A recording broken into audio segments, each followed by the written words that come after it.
Evening everybody, how are we all? Welcome to day 15 in the Padded Cellar. Hope you've had a good weekend and you're all safe and well. Today I'm going to do my usual wine tasting with you as always, but also I'm going to do something a little bit different to start with. In true CBeebies style, I'm going to give you all a nice little bedtime story, something a little bit different from me. Quite regularly I'm mistaken for Tom Hardy, which you're probably looking thinking, yeah, I get that. So he's quite a regular reader of a bedtime story on CBeebies, so I thought I'd give it my little take on it. So here we are. Now I only wrote this story today, so it's not been published yet, and I've only got a local artist to do the front cover, and I've not even had it proofed yet, but I've got a pretty good track record, so I'm pretty sure it'll be fairly perfect, and I feel safe to at least read it to you, and we'll see how it goes. So I suggest you grab a glass now, get the family round, round the fire, relax, and I'm ready. So if you're ready, I'll just read the story to you, and then we'll do the wine tasting afterwards. So if you're comfortable, I'll take my glasses off because my handwriting is rubbish. And I'll begin. So, this is a story called National Hero Citizens by Carl Burdett.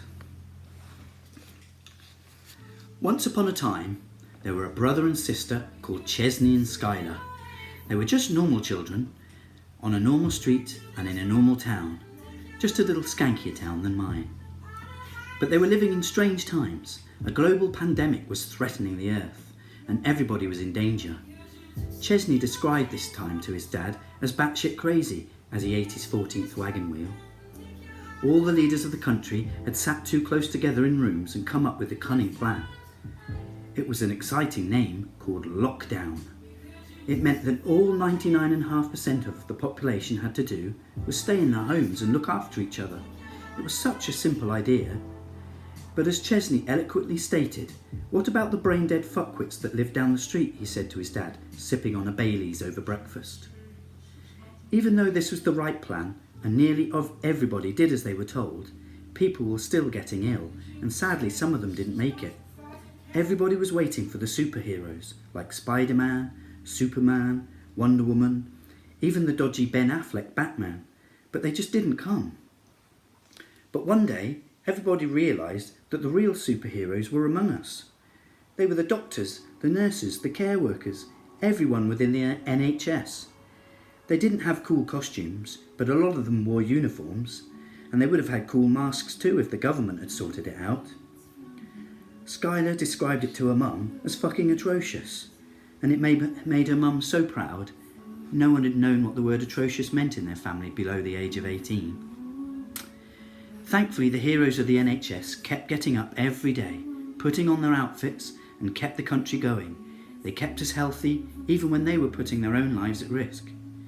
It seemed like forever, but eventually the virus began to die out. Everyone had played their part, but the superheroes had saved the day. When that amazing announcement was made that lockdown was coming to an end, Chesney shouted at the top of his lungs, "I'm going to get absolutely battered in Wetherspoons tonight, and probably smash a bottle over a mate's head." Oh, how they laughed and celebrated. But our superheroes, they didn't stop. They carried on keeping us safe, keeping us healthy, and saving us when we were really poorly. They really truly were national hero citizens. 6 months later, on a Thursday evening, Chesney and Schuyler were hanging out at the local park. Chesney was reminiscing with his mates while he inhaled some really strong glue they'd nicked from the shop. "Do you remember that night those neighbours decided to have a party during lockdown?" he said. "It was amazing to see 15 of them get tasered, 3 dragged into a police van and get castrated, and all of them named and shamed on national TV. What absolute twats." But suddenly, everybody went quiet. Even Schuyler stopped snogging that weird bloke. It was 8 o'clock. Clapping, cheering, banging of pots and pans could be heard all over. It echoed all over the town. Maybe these heroes wouldn't be forgotten, and perhaps they never should. The end. Hits you right there, doesn't it? I wrote it and I'm quite emotional now. But what I want you to do is, you've all got family, friends, neighbours, you all know someone that works in the NHS. They need to hear that story. It's very important. So share this video away. Send it across the world so they can hear that they are the superheroes that we all know that they are. So take a breath. Let's have a glass of wine just to calm down and take stock. So, what do we have tonight?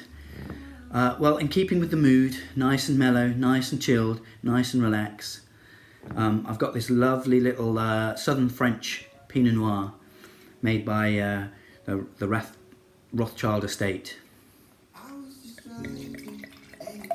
It's 2017 vintage, 12.5% alcohol, and would probably retail about $8.99, I would imagine.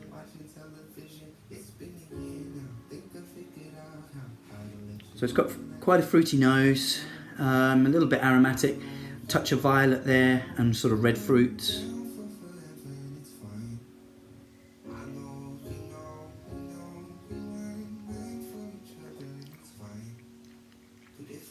There's a little bit of a bite there, but it's lovely and smooth, really nice smooth, sort of morello cherry, blackcurrant flavours, really easy drinking. Perfect wine for sitting on the sofa on a Monday night and just chilling out. And that's what I'm going to be doing now. So this is our wine for tonight. Rothschild Pinot Noir. If you're going to have that with food, I would recommend it with probably sort of say roasted chicken, roasted veg. The standard recommendation for a Pinot Noir would be duck, and again that would work really, really well. So that's Monday night, day 15. I'll probably be back on Wednesday, come up with something else, but more than likely it'll just be me, wine, and having a quick chat with you. So have a lovely evening. Stay safe, stay positive, keep happy, keep smiling, and see you Wednesday. Take care, guys.